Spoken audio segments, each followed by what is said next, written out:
आज मैं सिर्फ ये बात अर्ज करना चाहूँगा कि हम जिसके बंदे हैं उसको पहचानने के लिए क्या उसने कुछ निशानियां भी रखी हैं। अल्लाह की निशानियां मैं खुल करके आम अंदाज से ये बात करूंगा।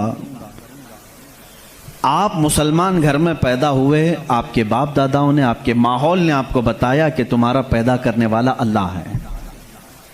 यही तक तुम्हारी नॉलेज है, हमारी नॉलेज है।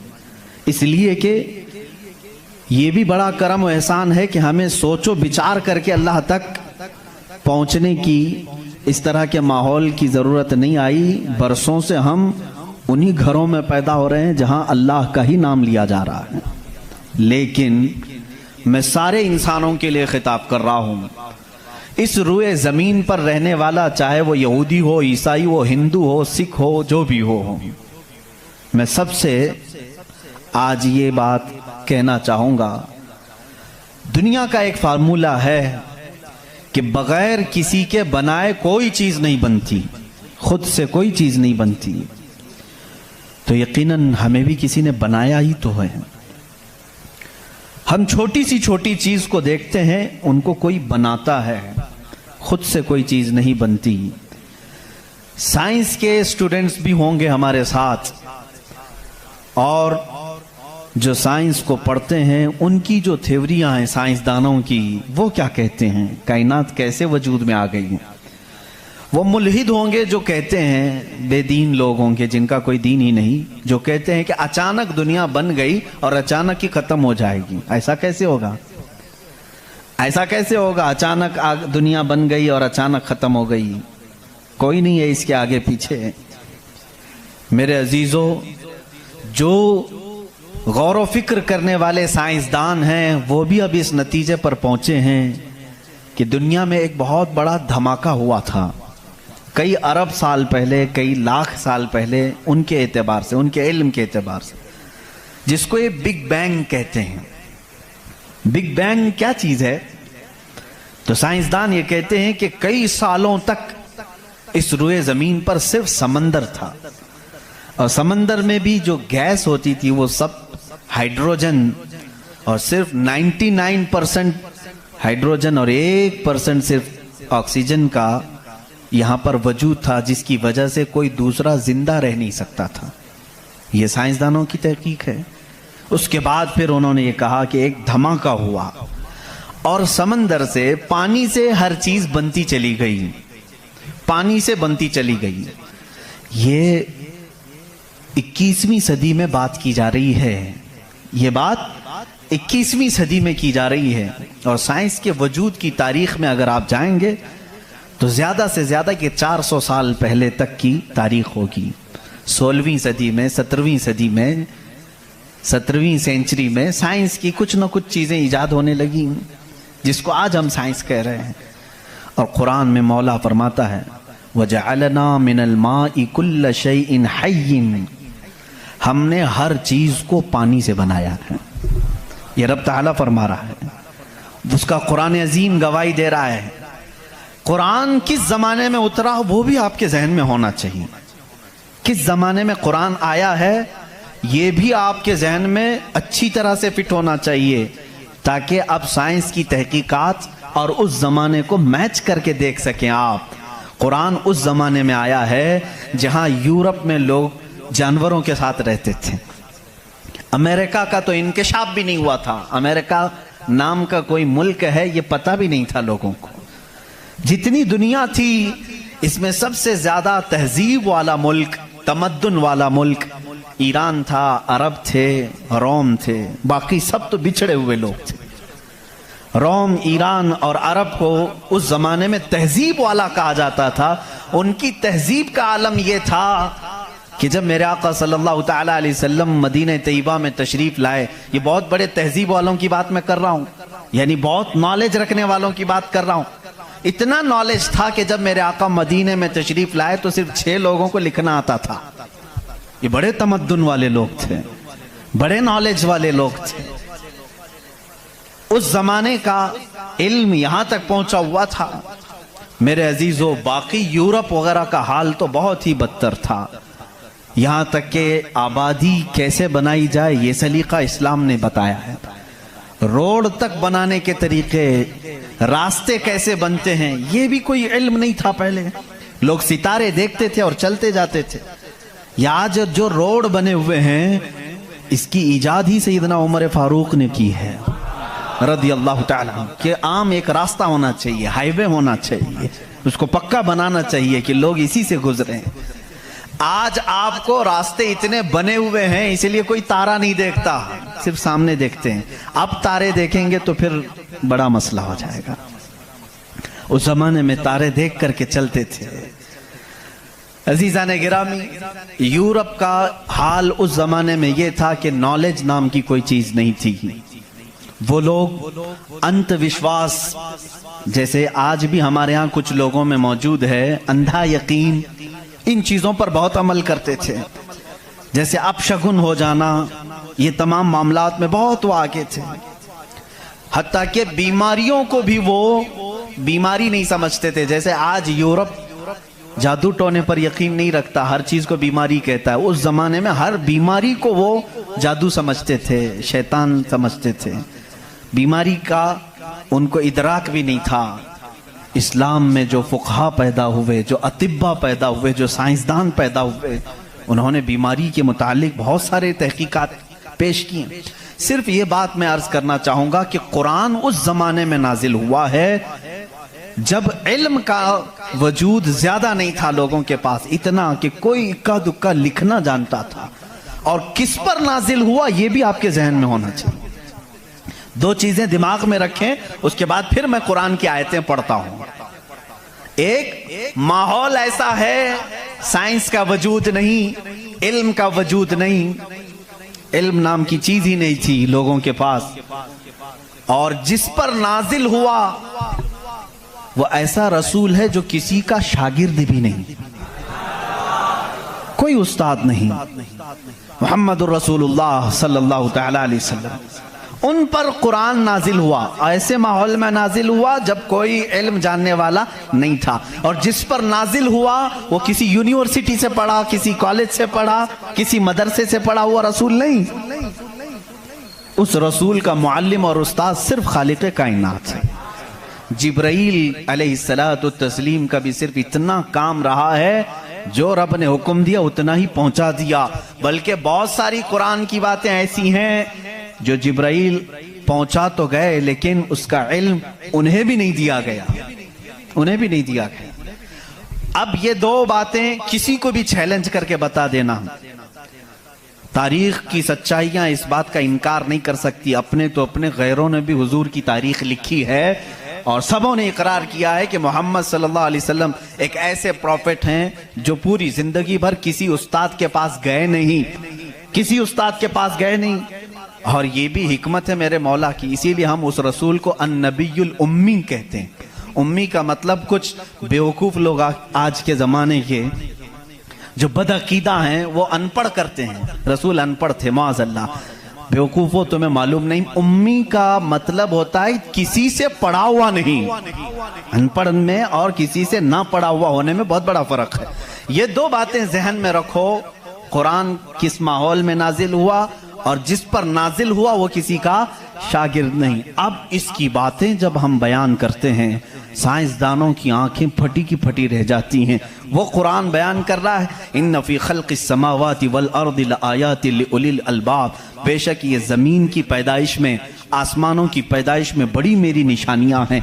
अल्लाह फरमा रहा है, रात को हम जाइल करते हैं, उसी से दिन निकालते हैं। कुरान ये कह रहा है, वजअलना मिनस समाई, आसमान से अल्लाह तबारक व तआला ने, ये वजअलना समा सक़फ़न महफूज़ा, कुरान कहता है हमने आसमान को एक महफूज छत बनाया है।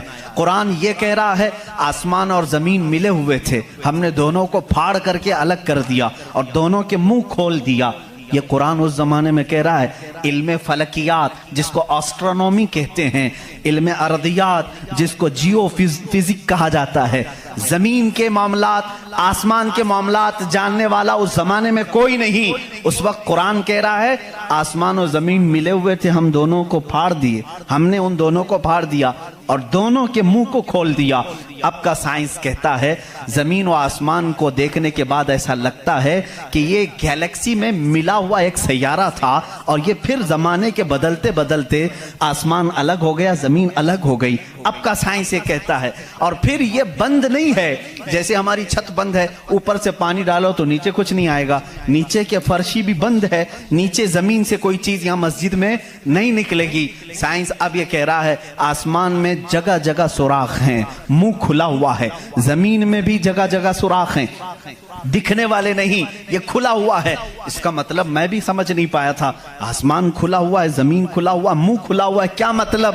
कहा कि अल्लाह ताला जब चाहे आसमानों पर पानी डाले तो अपना मुंह खोलता है, बारिश बरसती है, और जमीन का मुंह खुला है। इसका मतलब यह है तुम जहां पर भी जितनी गहराई में भी जमीन के बीज डालो, इसका मुंह खुला है, वो सीना फाड़ कर बाहर आता है। अगर जमीन बंद होती तो कोई चीज जमीन से बाहर नहीं निकलती, जमीन से कोई चीज बाहर निकलती है, इसका मतलब है कि इनके मुंह खुले हुए हैं। साइंस ने अब भी कहा कि आसमान का मुंह खुला हुआ है, जमीन का मुंह खुला हुआ है। कुरान किस माहौल में नाजिल हुआ है?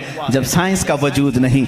हाँ, अगर तुम ये कहते शायद मोहम्मद सल्लल्लाहु तआला अलैहि वसल्लम बहुत बड़े किसी साइंसदान के शागिर्द होंगे तो तुम्हारी तारीख लिखने वाले ही तुम्हारे चेहरे पर जन्नाटेदार थप्पड़ मारेंगे, इसलिए कि वो रसूल अपनी 63 साल जिंदगी में कभी किसी के शागिर्द नहीं हुए, हत्ता के सैयदुल मलाइका के भी वो शागिर्द नहीं हुए। कुरान यही कह रहा है जमीन की पैदाइश में, आसमान की पैदाइश में मेरी निशानियां हैं।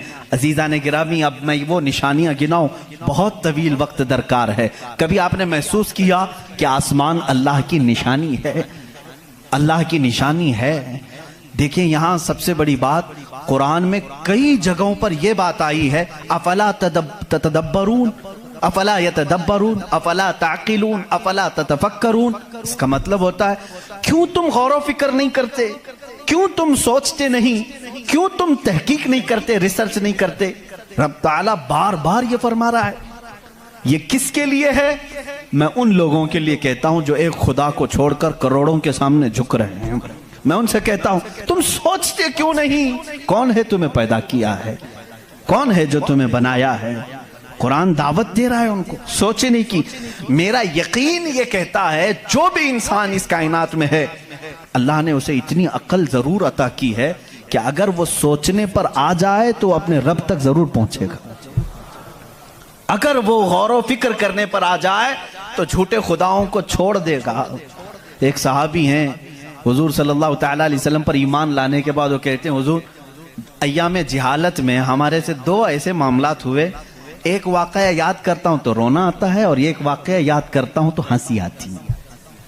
जिहालत में हम कुछ ऐसे काम करते थे इस्लाम लाने से पहले कि कुछ एक वाकया ऐसा है कि हम रो पड़ते हैं याद आती है तो, और एक वाकया ऐसा है कि वो याद आती है तो हंस पड़ते हैं। हुजूर ने पूछा वो दोनों क्या है? उन्होंने कहा जिहालत में जब हमारे घर बेटी पैदा होती तो हम उसका गला मरोड़ कर दफन कर देते थे। हमने अपने हाथों से कई बच्चियों को दफन किया, वो जब भी याद आता है तो रो पड़ते हैं, रोना आता है। हंसी किस बात पर आती है? वो कहते हैं हम जब सफर पर निकलते थे तो हमारे जो खुदा होते थे उनको आटे का बना लेते थे हम, वैसे तो मिट्टी का बनाते हैं और फिर पानी में डुबोते हैं। उनकी ज़ुर्रियत आज भी मौजूद है। अरब वालों में अगर मैं बयान करूं कि हाथों से खुदा बनाए जाते हैं तो उन्हें यकीन नहीं आता, हिंदुस्तान वालों को बहुत जल्दी यकीन आएगा। तो वो सहाबी कहते हैं हम आटे के बनाते थे, उनके जो खुदा होते थे वो आटे के बनाते थे, क्योंकि मिट्टी का पत्थर का उठाकर लेकर जाने में बोझल होता था, वजन होता था, इतने बड़े खुदा को कहाँ लेकर के घूमते रहे। वो साहबी कहते हैं हम आटे का बना कर ले जाते। फिर हंसी किस बात पर आती है? कहते हैं अगर सफर में ज्यादा भूख लगती कभी उसका हाथ तोड़ के खा लेते थे, कभी उसका पेट काट के खा लेते थे, क्योंकि आटे ही का था। आज भी लोग करते हैं, शक्कर का बनाते हैं। बहरहाल तो वो सहाबी कहते हैं मुझे अय्याम जहालत की ये बातें याद आती हैं तो मैं हंस पड़ता हूँ। खैर मैं और तफसील में नहीं जाऊंगा।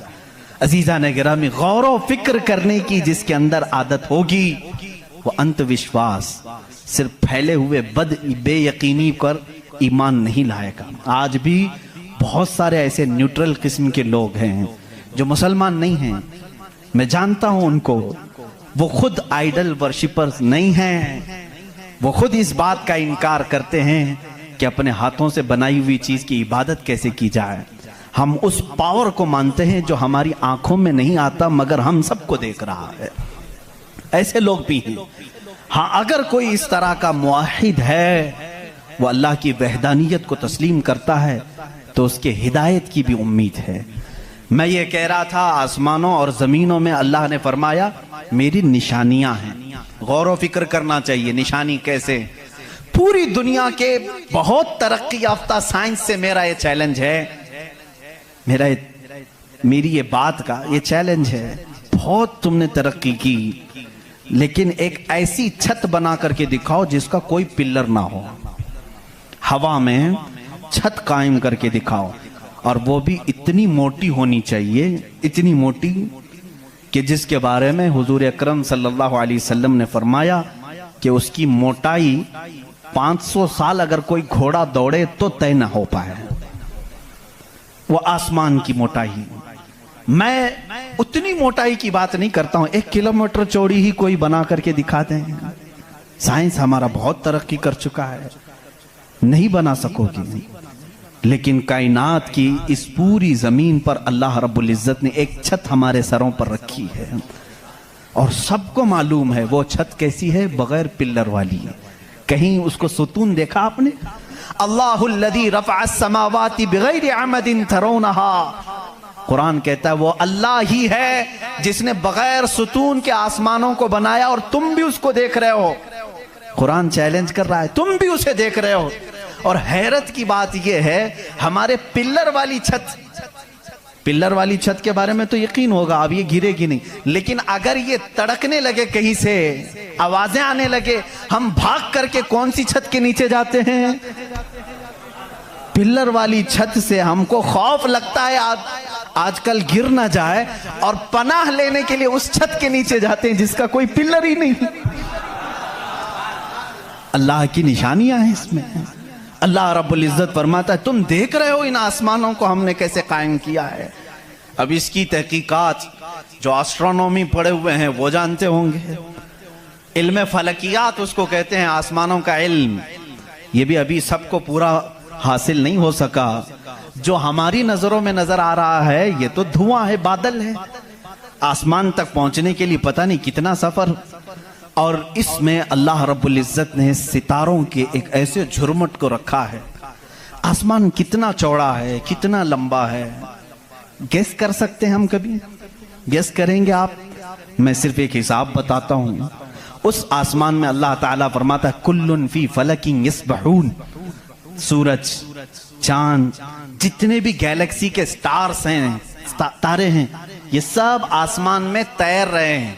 अल्लाह फरमा रहा है सूरह यासीन की आयत है, ये सब आसमान में तैर रहे हैं, लटक रहे हैं।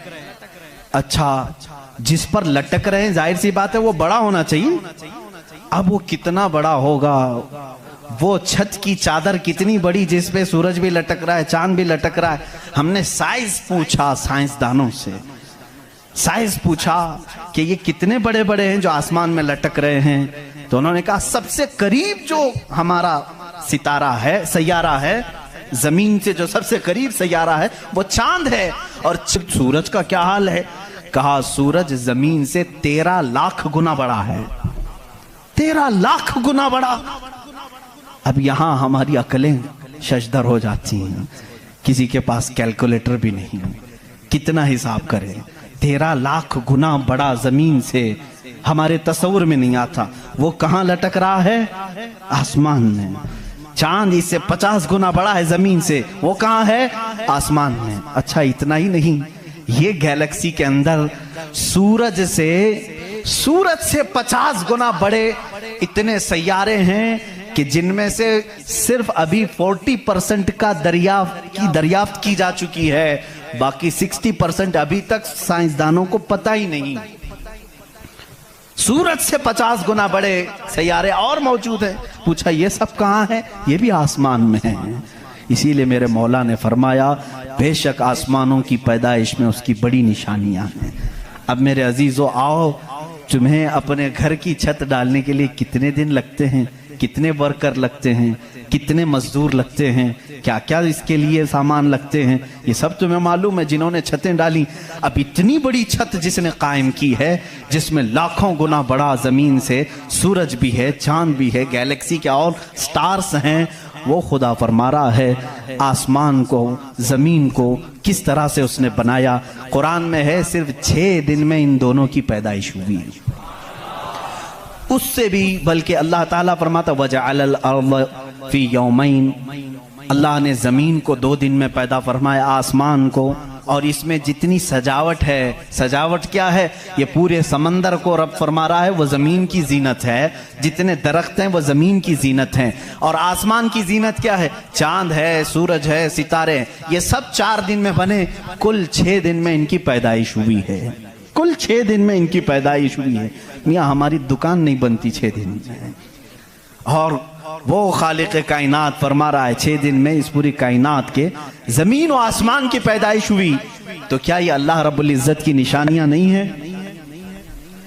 गौर और फिक्र, तदब्बुर। मैं अगर सुनी हुई बातों पर यकीन नहीं आता कुछ लोगों को, क्योंकि वो साइंस के माहौल में आज जी रहे हैं, वो हर बात साइंस की यकीन के साथ मान लेते हैं। मैं उनसे ही कहता हूं अपने साइंसदान आकाओं से पूछें कि इस जमीन का हजम कितना बड़ा है, आखिर ये ठहरी कैसे है इतने दिन तक, या अब तक कायम कैसे है, ये हिलती क्यों नहीं है। अच्छा, उसके बाद रब ताला फरमाता है हमने इस जमीन को पानी पर बिछाया है।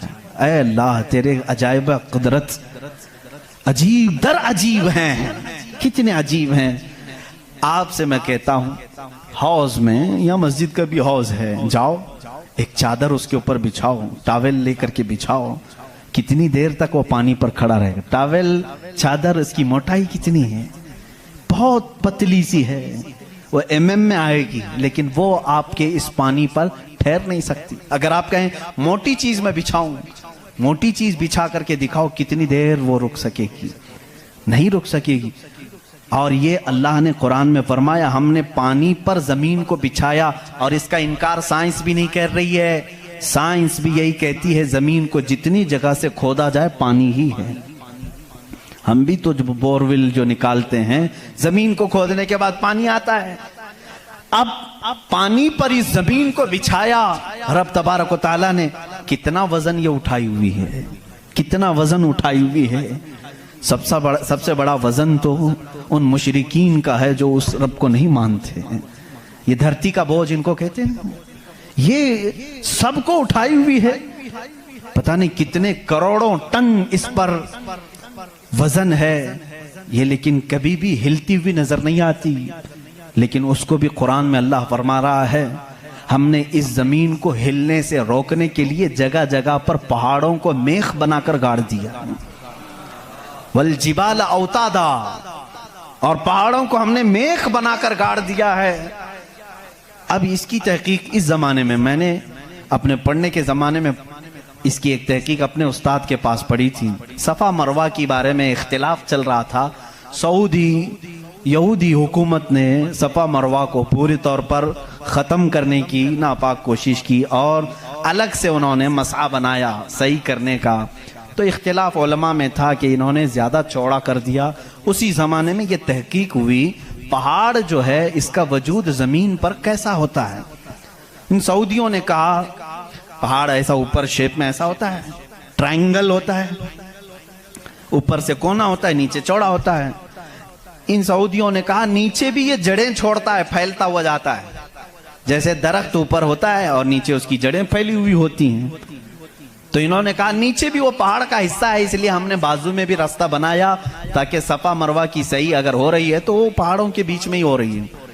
मेरे उस्ताद गिरामी मिस्र के हैं, उन्होंने पूरी इस पर तहकीक के साथ किताब लिखी, चैलेंज किया, कहा पहाड़ों को अगर खोद करके देखो हमारा यकीन ये कहता है। उन्होंने बहुत सारे दलाइल से साबित किया पहाड़ ऊपर से जो इस तरह के शेप का होता है, ट्रायंगल ऊपर से, नीचे वो जड़ें नहीं छोड़ता बल्कि अंदर जाते जाते और बारीक हो जाता है, अंदर बारीक होते होते होते बहुत पतला होकर नीचे तक जाता है। मैंने पूछा नीचे कितनी अंदर तक है? उन्होंने कहा जो पहाड़ तुम्हें ऊपर दिख रहे हैं ये पहाड़ का 1% है, बाकी 99% पूरा नीचे होता है। ये पहाड़ों की ऊंचाई, ये पहाड़ों की जो ऊंचाई है ये 1% है, 99% पूरा नीचे होता है।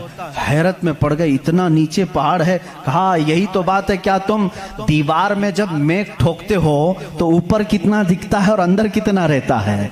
2 इंच का अगर हम ले रहे हैं मेघ और कील तो उसका मुंह सिर्फ ऊपर थोड़ा सा, वो भी mm में होगा, और 2 इंच तक अंदर वो दीवार में धंसा हुआ होगा। और जब कुरान में मौला ने फरमाया है जमीन पर हमने पहाड़ों को मेख बनाकर गाड़ दिया है, आज साइंस ये कह रहा है कि पहाड़ 9 गुना नीचे अंदर तक मौजूद है। कुरान किस जमाने में नाजिल हुआ? एस्ट्रोनॉमी नहीं थी, एस्ट्रोलॉजी नहीं थी, जमीन के ये जियोफिजिक नहीं थे, आला जात नहीं थे, तहकीक के लिए माइक्रोस्कोप, टेलीस्कोप कुछ नहीं था। उस जमाने में कुरान जमीन के अंदर की बात बता रहा है। ये अजीम मौजिज़ा है कुरान का मेरे अजीजों। इसीलिए कुरान कहता है सोचते क्यों नहीं, फिक्र क्यों नहीं करते? वही है खालिक कायनात जिसने इस पूरे निजाम को बना रखा है। ये इतनी नहीं है, ये जो जमीनों में नजर आ रही हैं इनकी तहकीकात करते करते कई लोगों की जिंदगियां खत्म हो गई। कुछ चांद की तहकीक पर चले, कुछ सूरज की तहकीक पर चले, कुछ जमीन की तहकीक पर चले। इंसानों को भी अल्लाह ने ये इल्म दिया है, ये अक्ल दिया है। ये जो साइंसदान अपनी तहकीक कर रहे हैं ये कभी ये ना समझें कि ये हमारी मारे हुए तीर हैं, बल्कि अल्लाह अपने बंदों को खुद इतनी समझ बूझ देता है कि वो उसकी निशानियों की खोज लगाएं और कायनात को बताएं कि कोई तो है जो ताकत इसे चला रही है, कोई तो है निजाम जो इसकी परवरिश कर रहा है। लेकिन ये धोखाबाज बन जाते हैं कुछ लोग कि वो तहकीक करके समझ तो जाते हैं, लेकिन बाद में जब उनको इल्म होता है कि इसके पीछे कोई ताकत है वो बता नहीं पाते, इसलिए कि कुफ्र इनके दिलों में रच बस चुका है। आपको एक और साइंस के स्टूडेंट्स के लिए भी ये बात है, आपको मालूम है ये सितारे जो हैं, सैयारे हैं, ये अपनी उम्र मुकम्मल करके, अभी अभी की बात है ये, साइंस एक बड़े साइंसदान ने और नासा के लोगों ने भी जो खला पे जाते हैं स्पेस पे, इन लोगों ने ये बात पेश की कि सितारे जितने भी हैं गैलेक्सी में उसमें से कुछ की उम्र हजारों साल की होती है, लाखों साल की होती है। जब इनकी उम्र मुकम्मल होती है तो ये एक जगह जाकर के टूट जाते हैं, दाखिल हो जाते हैं, जिनको ब्लैक होल कहा जाता है। ब्लैक होल क्या है? साइंसदान कहते हैं उसकी तहकीक अभी तक नहीं हो सकी। एक बहुत बड़ा सुराख है, बहुत बड़ा सुराख जिसमें ये सितारे जाकर के खत्म हो जाते हैं, इनकी जिंदगी यहाँ खत्म होती है। कहीं ये बातें आपको सूखी तो नहीं लग रही हैं? आज बहुत ही ज्यादा साइंस बोल रहे हैं, जरूरत इसके लिए है मेरे अजीजों, मैं अपने दीन को उन लोगों के सामने रखना चाहता हूं जो सिर्फ साइंस को अपना खुदा समझते हैं। आओ कुरान पढ़ो, कुरान इसकी बुनियादें तुम्हें देगा साइंस की। ब्लैक होल क्या है साइंसदान नहीं बता सके, जबकि इनके पास अब बड़े बड़ी मशीनें हैं। ये जो नासा के लोग खला में जाते हैं, 1-1 साल तक के लिए चले जाते हैं, कई महीनों के लिए चले जाते हैं और तहकीकात करके ला रहे हैं। चांद पर इन्होंने कैमरे लगाया और वहां की तस्वीरें ये भेजने की बात कर रहे हैं, लेकिन फिर भी ब्लैक होल मालूम नहीं। मैं उस मोहम्मदुर रसूलुल्लाह सल्लल्लाहु अलैहि वसल्लम की बात कर रहा हूं जो किसी भी साइंसदान का शागिर्द नहीं, जो किसी उस्ताद के पास बैठा नहीं। उस रसूल पाक की जुबान से कुरान की आयत निकली सूरह वाक़िया की। अल्लाह फरमाता ला उक़सिमु बिमवाक़िअन नुजूम इन्नहु लक़समुन लौ तअलमून अज़ीम। अल्लाह फरमाता कसम है उस जगह की जहां जाके सितारे टूट जाते हैं, बेशक अल्लाह रब्बुल इज्जत की इसमें बड़ी शान है अगर तुम समझ सको। एस्ट्रोनॉमी को कुरान बता रहा है कि ब्लैक होल हैं, मवाक़िउन नुजूम उनको कहा गया है, जहां सितारे जाकर फना होते हैं। अजीज़ान गिरामी, ये तकलीफ सिर्फ हमारी है कि हमने कुरान अजीम को उस लेवल के एतबार से पढ़ा नहीं।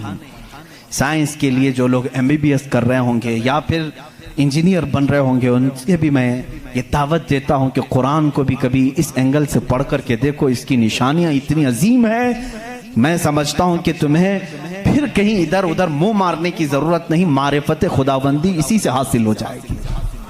गौर व फिक्र करो, तुम्हें इसी से अल्लाह रब्बुल इज्जत की मारिफत हासिल हो जाएगी। कोई तो है खालिक। इमाम आजम अबू हनीफा रहमतुल्लाह ताला अलैह के पास एक दहरिया, इस जमाने की भी जो एथिस्ट होते हैं, एथिस्ट समझते हैं, एक नया ये चला हो, नया नहीं है पुराने ही है, नाम नया लगता है, मुल्हिद हैं ये, एथियज्म। बहुत सारे लोग वो अपने दीन, अपना रिलीजियन के जगह पर ये लिखते हैं, आप देख लेना इनको, एथिज्म। आप मुस्लिम लिखते हैं, कुछ लोग हिंदुइज्म लिखते हैं, कुछ लोग क्रिश्चियनिटी कहते हैं, कुछ ज्यूज होते हैं, लेकिन कुछ हैं जो एथियज्म, एथिस्ट हैं। एथिस्ट का मतलब कोई खुदा नहीं, कोई दीन नहीं, कोई मजहब नहीं। ये बेचारे आवारा लोग हैं, ये लावारिस लोग हैं जो इस तरह से कह रहे हैं। अब इनकी बात मैं आपको बताऊं, एथिज्म। इस तरह का एक एथिस्ट इमाम आजम अबू हनीफा के पास आया, उसने कहा खुदा है, तुम बार बार खुदा की बात करते हो, मुझे तो नहीं लगता, कोई नहीं है, अगर है तो दिखता क्यों नहीं? बहुत सारी चीजें हैं ऐसी, आपने समझाया, जो दिखती नहीं लेकिन है, बहुत सारी चीजें हैं। उसने कहा ऐसी कोई चीज नहीं है जो है और दिखती नहीं। आपने उसको एक तमाचा लगाया, ढेला उठा करके मार दिया। उसने कहा मैं सवाल किया, तुमने मार दिया। कहा क्या हुआ मारा? कहा दर्द हो रहा है। कहाँ है दर्द? हो रहा है, दिखता नहीं है लेकिन एहसास है। बहुत सारी चीजें ऐसी हैं जो दिखती नहीं है लेकिन है, उनका वजूद है। बहरहाल आपने उसको जवाब क्या दिया? कहा सुनो, मेरे साथ आज एक बड़ा अजीब वाक़या पेश आया। मैं समंदर के किनारे गया था, मैंने देखा एक कश्ती को, और वो कश्ती की ताज्जुब खीज बात ये थी कि वो अकेले चल रही है, कोई नहीं चला रहा। सामान खुद से वो लाद लेती है अपने ऊपर और चल पड़ती है सीधे रास्ते पर। फिर थोड़ी देर के बाद साहिल पर आती है और अपना सामान खुद ही उतारती है। फिर जैसे ही वक्त होता है फिर चल पड़ती है। कोई कश्तीबान नहीं, कोई मल्लाह नहीं, कोई कैप्टन नहीं उसके अंदर, सवारी भी नहीं, खुद से सब चल रही है। ये उस दौर में इमाम आजम कह रहे हैं जब इलेक्ट्रॉनिक दौर नहीं था। आज के लोग हो सकता है यकीन कर लें इलेक्ट्रॉनिक कश्ती होगी, हो सकता है कोई उसको इलेक्ट्रॉनिक मशीन चला रही होगी। ऐसा नहीं है, उस जमाने में कोई इस चीज की इजाद नहीं थी। उसने कहा क्या पागलपन की बातें कर रहे हो, किसको बना रहे हो तुम? क्या ऐसी कोई कश्ती है जो खुद से सामान भी उतारती है और चढ़ा भी लेती है और चलने भी लग जाती है? इमाम आजम अबू हनीफा रहमतुल्लाह अलैह ने फरमाया, इतना तेरा दिमाग चलता है कि कोई कश्ती समंदर पर बगैर चलाने वाले के नहीं चलती। ये पूरे दिन और रात का निज़ाम और लोगों की मौत व हयात का निज़ाम, ज़मीन से पौधों को निकालने का निज़ाम, बराबर वक्त पे मौसम के आने का निज़ाम बगैर किसी के चलाए कैसे चल सकता है? कभी इसमें ताखीर तुमने देखी? कभी तुमने ये देखा कि रात हुई ही नहीं? कभी तुमने देखा कि दिन हुआ ही नहीं? वो अपने वक्तों पर सारी चीजें चला रहा है। अजीज़ा ने गिरामी, इन तमाम चीज़ों में एक निशानी है उसके वजूद की। इसीलिए अल्लाह रब्बुल इज़्ज़त ने सूरह इखलास में यूँ फरमाया, कुल हुवल्लाहु अहद। ऐ महबूब आप फरमा दे वो अल्लाह एक है। अब एक होने की निशानियां भी बहुत हैं, एक होने की निशानियां भी बहुत हैं। हम बचपन में पढ़ते थे, हमारे पास एक हमारे वालिद किताब पढ़ाते थे, उसमें एक सवाल एक बूढ़ी औरत से किसी ने किया था कि बड़ी भी तुमने अल्लाह को एक माना है? कहा हाँ बिल्कुल। वो चरखा सिलती थी, चरखा जिसमें कपड़े सिले जाते हैं। मौलवी साहब ने पूछा क्या दलील है कि कोई निज़ाम को चला रहा है, कोई है खुदा? उसने कहा मेरी मशीन ये सबसे बड़ी दलील है मेरे लिए। कहा कैसे? कहा ये जो चक्कर काटती है मशीन, जब तक मैं पाँव हिलाती नहीं ये चरखा चलता नहीं। ये निज़ाम शमसी पूरा बगैर किसी के चलाए कैसे नहीं चलता? कहा अच्छा ठीक है, बड़ी अक्लमंद औरत है, मशीन को ही अल्लाह की निशानी समझ लिया तूने। उस औरत से उन्होंने दूसरा सवाल किया, अच्छा चलो ठीक है, कोई तो है चलाने वाला, ये क्यों कहती हो कि वो एक ही है? कहा चलो ठीक है, उसकी भी निशानी मेरी ही मशीन है, उसकी निशानी भी मेरी ये मशीन है। कहा कैसे? कहा चलो मैं इधर से चलाती हूँ तू उधर से चला, बैठ जा मेरे सामने, मैं इधर से चलाती हूँ तू उधर से चला, फिर देखते हैं कपड़े की हालत क्या होती है। कपड़ा जो है हो सकता है लेडीज की बजाय जेंट्स का हो जाए, जेंट्स की बजाय लेडीज का हो जाए, कुछ का कुछ बन जाए। क्यों? उन्होंने कहा बात तो सही है। उस बूढ़ी औरत ने कहा मैंने अपने चरखे से ही ये दीन सीखा कि अगर कायनात में एक के बजाय दूसरा होता तो झगड़े हो जाते। एक खुदा कहता मैं बारिश बरसाऊंगा, दूसरा कहता नहीं नहीं मैं धूप डालूंगा, तीसरा कहता नहीं मैं ठंडी लाऊंगा। इनके झगड़ों में फिर कायनात का निजाम दरहम बरहम हो जाता। लेकिन निजाम बराबर बराबर चल रहा है। इस बात की दलालत है कि चलाने वाले दो नहीं एक ही है।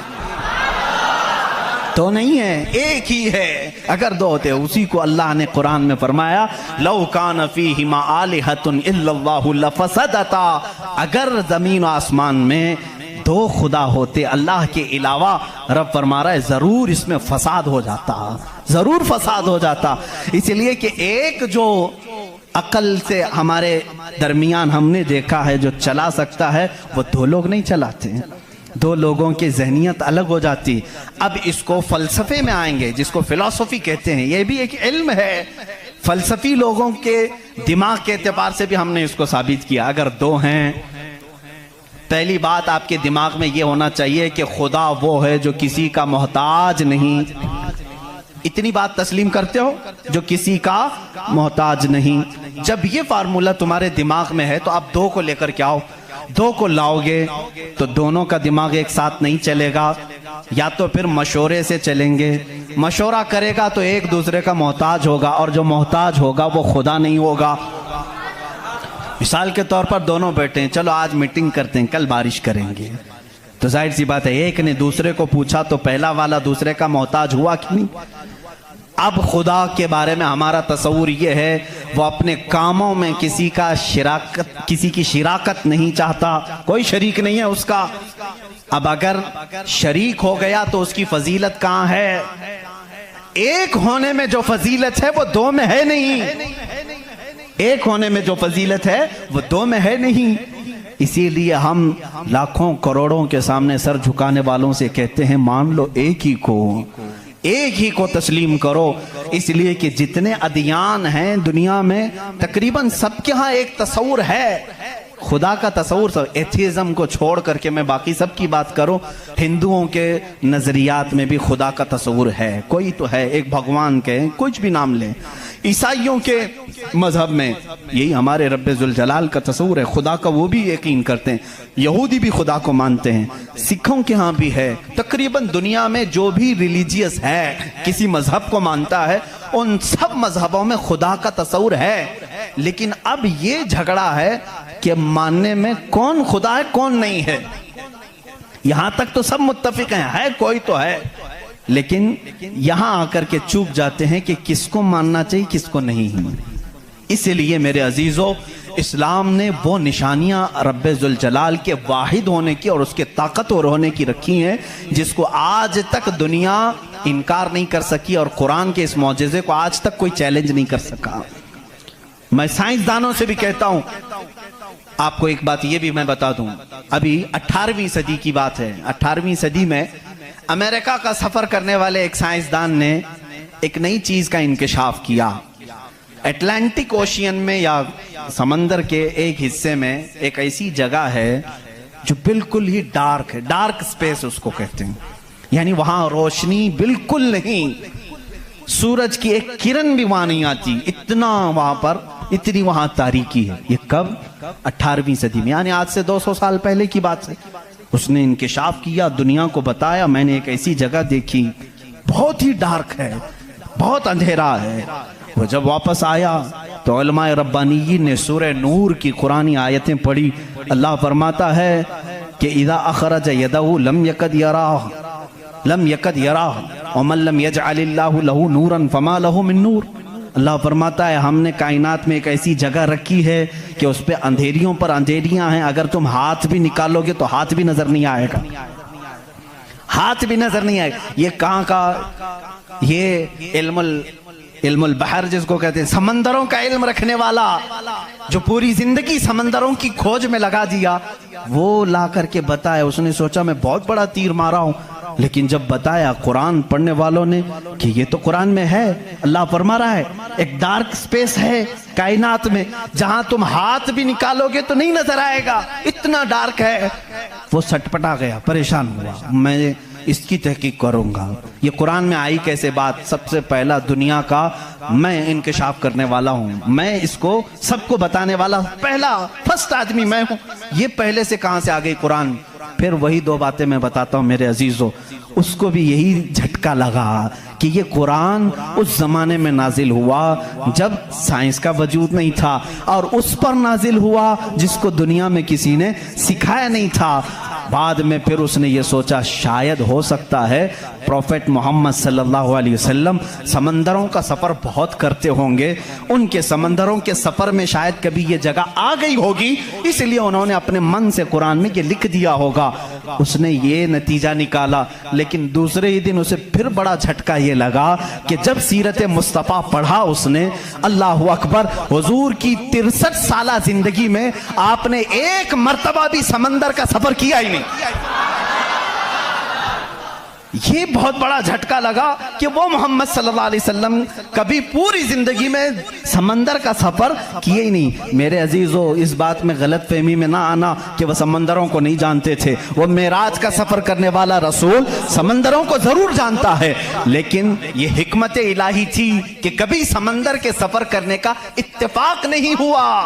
अब उसे झटके भर झटका ये लगा जो कभी समंदर को गया ही नहीं, वो अगर अटलांटिक ओशियन में मौजूद डार्क स्पेस को बताता है तो जरूर वो अपने पेट से नहीं बता रहा है, वही उसको बताया होगा जिसने डार्क स्पेस बनाया है।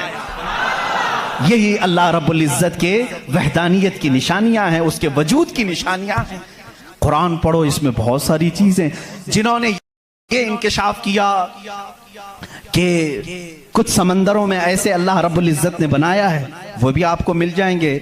दो समंदर मिलते हैं और दोनों का रंग अलग है, एक समंदर नीला है, एक समंदर पीला है, दोनों का टेस्ट भी अलग है, इधर का मीठा इधर का खारा नमकीन है, लेकिन वो बहुत दूर तक मिलते हुए जाते हैं।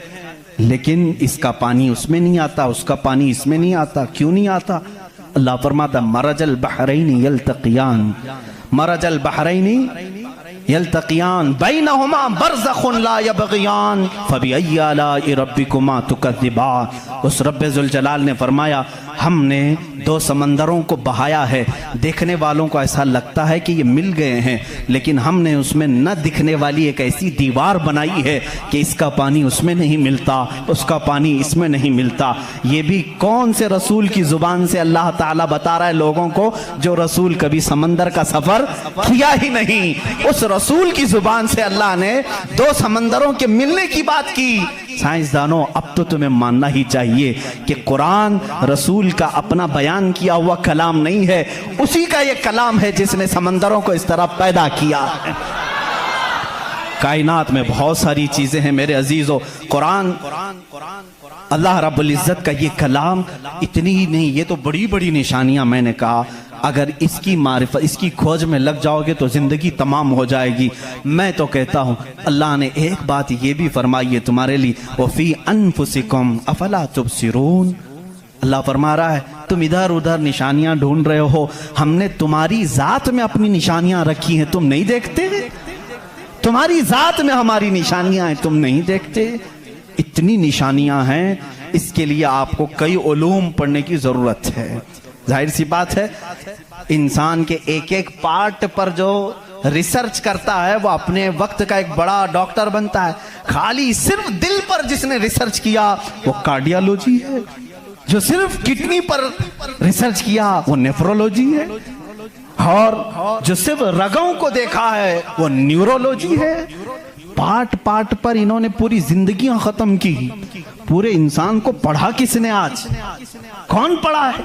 इसीलिए इमाम आजम अबू हनीफा रहमतुल्लाह अलैह ने फरमाया मन आरफा नफ्सहू फ़क़द आरफा रब्बह। जिसने सिर्फ अपनी जात को पहचान लिया वो अपने रब को पहचान लेगा। तुम्हारे जिस्म में जिस तरह की चीजें अल्लाह ने बनाई, डॉक्टर से जाकर के पूछो कि हमारे जिस्म के अंदर का जो निज़ाम है, एक बार जो नस कट गई 1000 डॉक्टर मिलकर के वो नस नहीं कायम कर पाते। ये रगों का सिलसिला ऐसा है।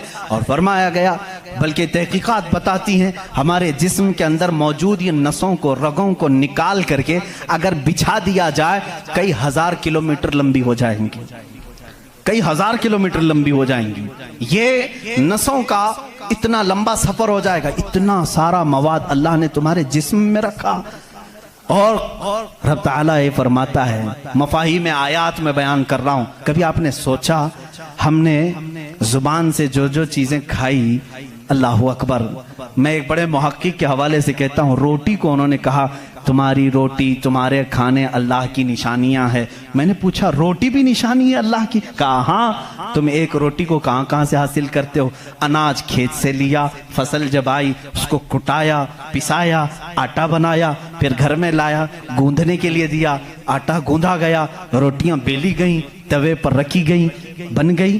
कितनी मंजिलों से गुजरी, खेत से आई, पिसाई में गई, गुंधाई में गई, पकाई में गई, अब उसके बाद रेडी होकर तुम्हारे बर्तन में आई। इसके बाद तुमने क्या किया? अब तक सब तुम्हारा इख्तियार चल रहा है, तुम अपनी मर्जी से कर रहे हो। गेहूं का लाना है, जौ का लाना है, जवार का लाना है, किसका लाना है, तुम्हारी मर्जी। आटे से कितना गूंदना है, नरम गूंदना है, मोटा गूंदना है, तुम्हारी मर्जी। रोटी मोटी पकानी है, पतली पकानी है, तुम्हारी मर्जी। रोटी पक जाने के बाद 4 टुकड़े करने, 5 टुकड़े, 2 टुकड़े, तुम्हारी मर्जी, सब तुम्हारी मर्जी है। इसके बाद तुम चबा करके खा गए, उस रोटी को चबाकर खा गए, निगल गए। ये रोटी जब हलक से उतर गई, अब तुम्हारी मर्जी नहीं है। उस एक ही रोटी से गोश्त भी बनता है, उसी एक रोटी से खून भी बनता है, उसी एक रोटी से मनी भी बनती है, उसी एक रोटी से पीप भी बनता है, उसी एक रोटी से कफ और बलगम भी बनता है, उसी एक रोटी से सब चीजें बन जाने के बाद हमारे फुजलात भी निकलते हैं। मैं नहीं समझ पाया, मेरे अजीजों मुझे बताओ, एक रोटी लो, उसके एक टुकड़े से तुम गोश्त बना के दिखाओ, दूसरे टुकड़े से तुम खून बना के दिखाओ, तीसरे टुकड़े से तुम पीप बना के दिखाओ, चौथे टुकड़े से तुम बलगम बना के दिखाओ, नहीं कर सकोगे। इसलिए कि सिर्फ गूंदने पकने तक तुम्हारी मर्जी चलती है, हलक से नीचे उतर जाने के बाद खुदा कदीर व जब्बार का निजाम चलता है। तुम्हारे रिस्क में उसकी निशानियां हैं। कौन है जो बनाता है हमारे जिस्म के अंदर इस रोटी से हमारे जिस्म का हिस्सा? पूछो, जाकर किसी से भी पूछो, यह हमारा जिस्म मोटा ताजा गोश्त कैसे बन गया?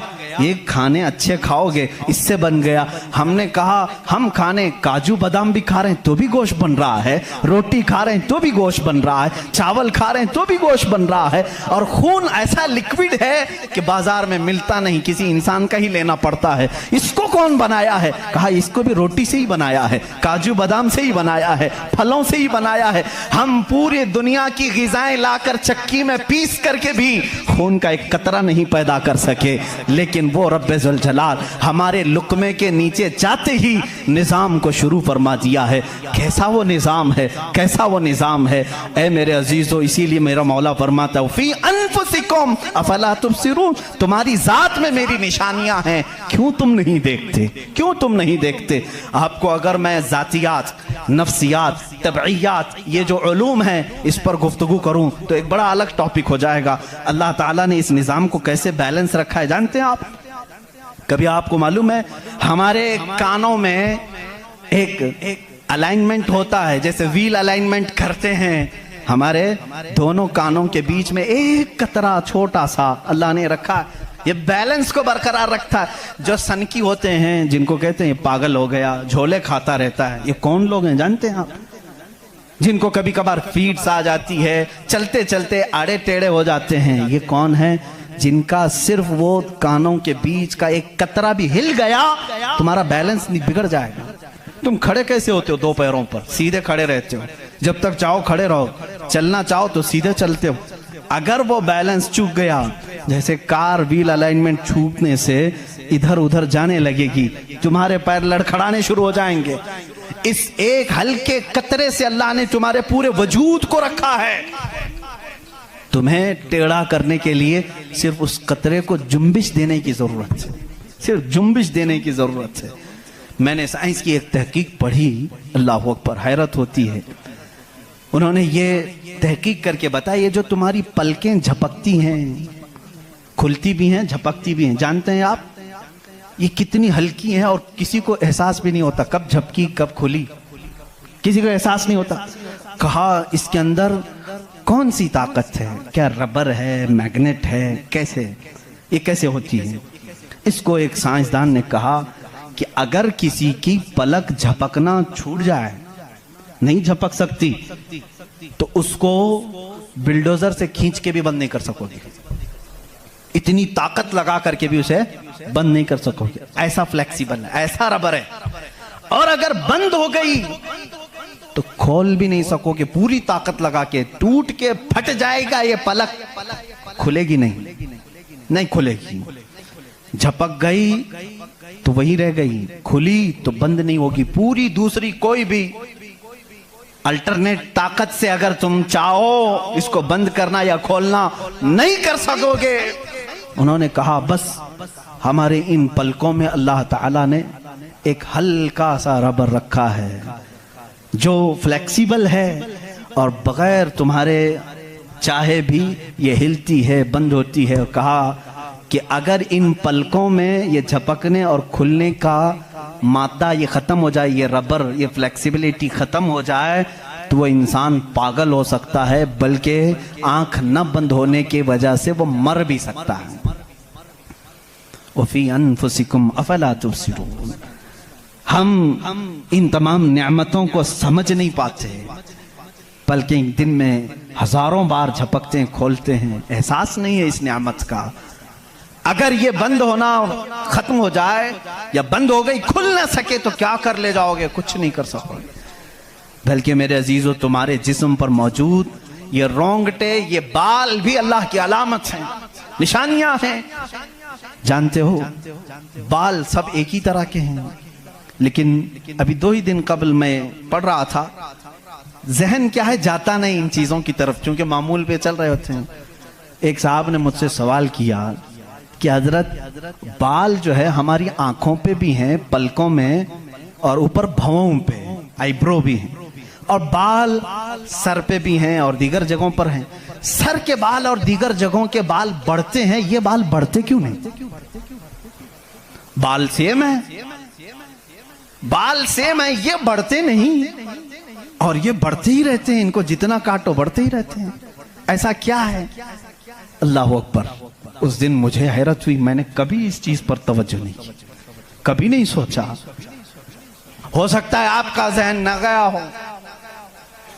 पढ़ने पर एक मुहक्किक ने यह भी लिखा है, देखने में ये सारे बाल एक तरह से हैं, इन बालों में सारी चीजें एक ही तरह की हैं, देखने में ये काले हैं तो वो भी काले हैं, कुव्वत भी इनकी सेम है, लेकिन अल्लाह रब्बुल इज्जत ने उन बालों में बढ़ने का खून रखा है, इन बालों में बढ़ने वाला खून आता तक नहीं है, आता तक नहीं।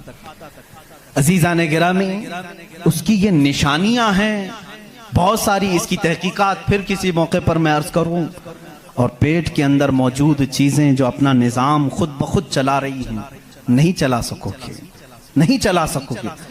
दिल जितनी मर्तबा ये धड़कता है, इसके अंदर जो प्रेशर है, कहा गया है ये जो खून को दबा करके जिस्म में फैलाता है, इसके मुतालिक साइंस ये कहता है इतना प्रेशर है कि दुनिया में किसी फव्वारे पे, किसी फाउंटेन में इतना प्रेशर नहीं होगा जितना दिल में प्रेशर है।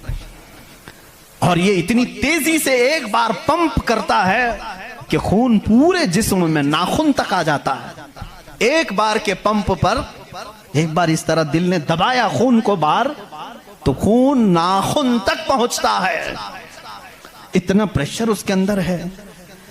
अमेरिका की एक लेबोरेटरी में एक पाकिस्तानी आलिम दीन गए थे, कार्डियोलॉजी थे वो डॉक्टर, वो एक आलिम को लेकर के गए, और कार्डियोलॉजी नहीं, रेडियोलॉजी भी गालिबन कुछ है, जिसमें आवाजें सुनने का आला होता है, एक मशीन होती है जिस्म के अंदर हरकत करने वाली हर आवाज को उसमें सुना जा सकता है। पलक आप झपकते हैं, आप सांस लेते हैं तो इसकी आवाज कैसी होती है। तो उन्होंने कहा आज चलिए लेबोरेटरी में मैं आपको बताता हूं कि दिल की आवाज, हम तो यहाँ हाथ रखते हैं तो धक धक धक की आवाज आती है।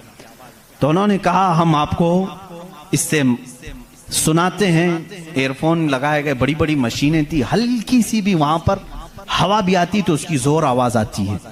वो एक लैब है। ये आलिम दीन कहते हैं मैंने सुना दिल की आवाज। मैंने पूछा उस डॉक्टर से कि आपके हाँ हर आवाज का नाम लिखा गया है, दिल जो आवाज करता है इसका क्या नाम है आपके यहाँ?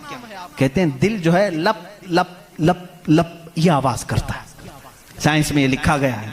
और मुस्कुरा है, कहा थोड़ी सी खता हो गई, बल्कि दिल कहता है रब रब रब रब।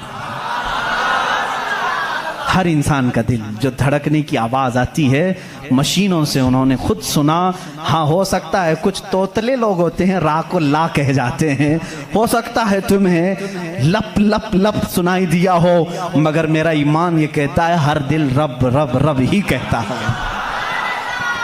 जो उसको धड़कन दिया है अगर वो दिल उसे याद ना करे, अजीज़ा ने गिरामी कायनात की बहुत सारी चीज़ें उसकी निशानियां हैं, समंदरों में उसकी निशानियां हैं। आपको मालूम है समंदरों का इल्मुल बहर जिनको मालूम है, जो गौते लगाते हैं वो कहते हैं ज़मीन पर जितनी मखलूक़ात है इसके 10 गुना ज़्यादा मखलूक़ात समंदरों में मौजूद है। समंदरों में यहाँ जितने कीड़े देख रहे हो, कितने मकोड़े देख रहे हो, यहाँ जितने किस्म की मखलूक़ात आप देख रहे हैं इसके 10 गुना ज्यादा मखलूक़ात समंदरों के अंदर है। कौन है जो उनके रिस्क का इंतजाम करता है? कौन है इनकी परवरिश पर? समंदरों का इल्म अलग है। कहते हैं हम अंदर जाते हैं तो उसके अंदर इतनी चीजें कि हर बार नई चीजें दिखती हैं। और उन्होंने कहा कि कई लाख किस्म की मछलियां गिन ली गई, लेकिन हर बार गोता लगाते हैं तो फिर नए रंग की मछली नजर आती है। इनको रंग देता कौन है उसके अंदर? अजीजा ने गिरामी समंदरों के इल्म में लोगों ने कहा इसकी गहराइयों में क्या क्या मौजूद है। कुछ बातें तो अकल तस्लीम करती हैं, जैसे आपको मैंने कहा समंदर में मछलियां हैं, अंदर पेड़ पौधे भी हैं, आप सब तस्लीम करेंगे होते होंगे, मखलूक़ात हैं, हाँ होते होंगे, सब होते होंगे। लेकिन एक कुरान के फरामीन तफासिर में ये कहा गया है समंदर के अंदर आग भी है। आप कहां से तस्लीम करोगे? समंदर के अंदर आग है, कैसे तस्लीम करोगे?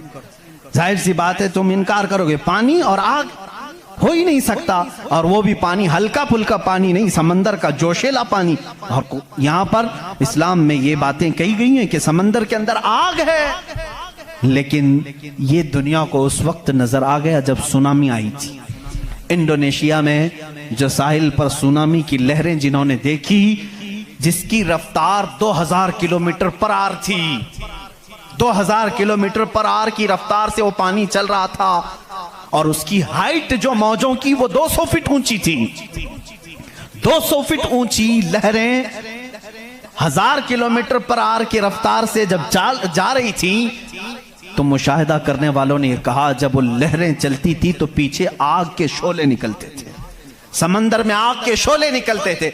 आज साइंस इस बात को तस्लीम कर चुका है, समंदर में कई ऐसे पहाड़ हैं जो आतिशफिशा हैं, जिनको वोल्केनो कहा जाता है। आग उगलने वाले पहाड़ हैं, आग उगलने वाले पहाड़ हैं।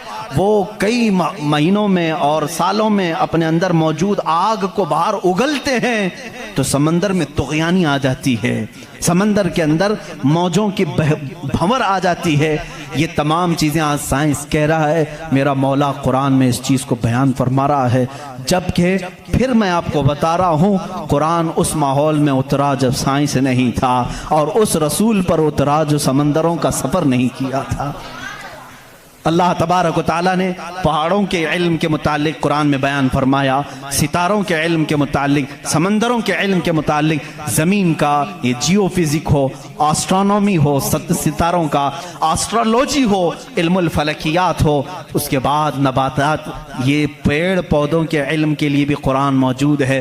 अल्लाह रब्बुल इज़्ज़त इनके मुतालिक भी फरमा रहा है, इनके जोड़ बनाए गए। आज दुनिया ये कह रही है कि एक पेड़ को दूसरे पेड़ से लगाते हैं तो फल अच्छे आते हैं। फल अच्छे आते हैं। ये हदीस पाक में मिलता है।